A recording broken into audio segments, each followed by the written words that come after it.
Kejadian pasal 22. Setelah semuanya itu, Allah mencoba Abraham. Ia berfirman kepadanya, "Abraham." Lalu sahutnya, "Ya Tuhan." Firman-Nya, "Ambillah anakmu yang tunggal itu, yang engkau kasihi, yakni Ishak. Pergilah ke tanah Moria, dan persembahkanlah dia di sana sebagai korban bakaran pada salah satu gunung yang akan kukatakan kepadamu."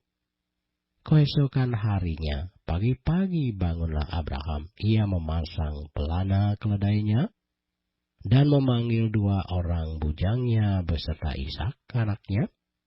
Ia membelah juga kayu untuk korban bakaran itu. Lalu berangkatlah ia dan pergi ke tempat yang dikatakan Allah kepadanya. Ketika pada hari ketiga Abraham melayangkan pandangnya, kelihatanlah kepadanya tempat itu dari jauh.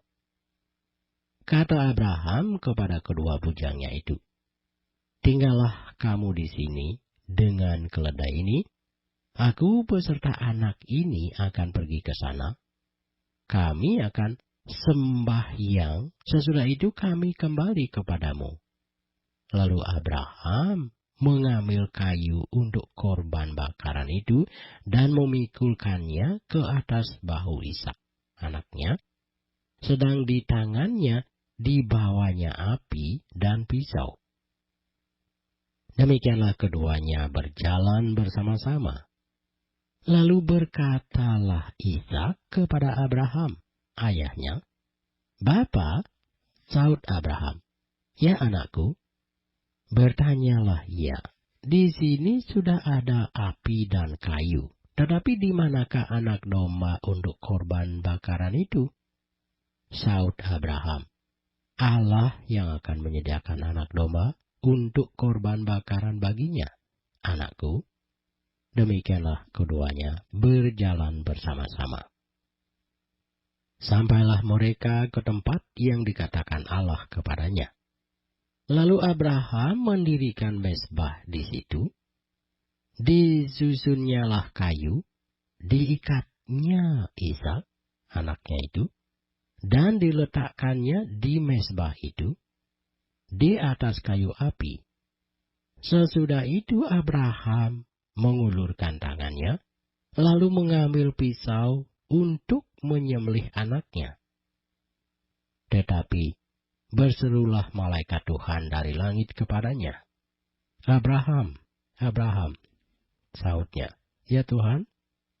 Lalu ia berfirman, "Jangan bunuh anak itu, dan jangan kau apa-apakan dia.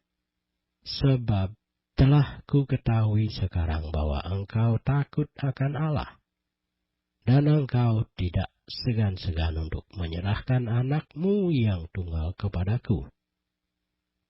Lalu Abraham menoleh dan melihat seekor domba jantan di belakangnya, yang tanduknya tersangkut dalam belukar.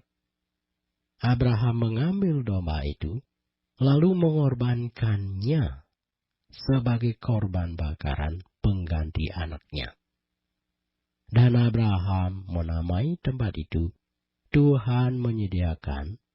Sebab itu sampai sekarang dikatakan orang, "Di atas gunung Tuhan akan disediakan." Untuk kedua kalinya, berserulah malaikat Tuhan dari langit kepada Abraham, katanya, "Aku bersumpah demi diriku sendiri," demikianlah firman Tuhan, "karena engkau telah berbuat demikian, dan engkau tidak segan-segan untuk menyerahkan anakmu yang tunggal kepadaku, maka aku akan memberkati engkau berlimpah-limpah, dan membuat keturunanmu sangat banyak seperti bintang di langit, dan seperti pasir di tepi laut. Dan keturunanmu itu akan menduduki kota-kota musuhnya. Oleh keturunanmu lah semua bangsa di bumi akan mendapat berkat.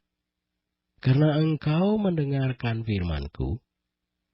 Kemudian kembalilah Abraham kepada kedua bujangnya, dan mereka bersama-sama berangkat ke Berseba, dan Abraham tinggal di Berseba. Sesudah itu, Abraham mendapat kabar, juga Milka telah melahirkan anak-anak lelaki bagi Nahor, saudaramu, Us, anak sulung, dan Bus, adiknya, dan Kemuel, ayah Aram, juga Kesed, Haso, Pildasi, Yidlaf, dan Betuel memperanakkan Ribka. Kedelapan orang inilah dilahirkan Milka bagi Nahor, saudara Abraham itu. Dan gundik Nahor yang namanya Reuma melahirkan anak juga, yakni Tebah, Gaham, Tahasai, dan Maaka.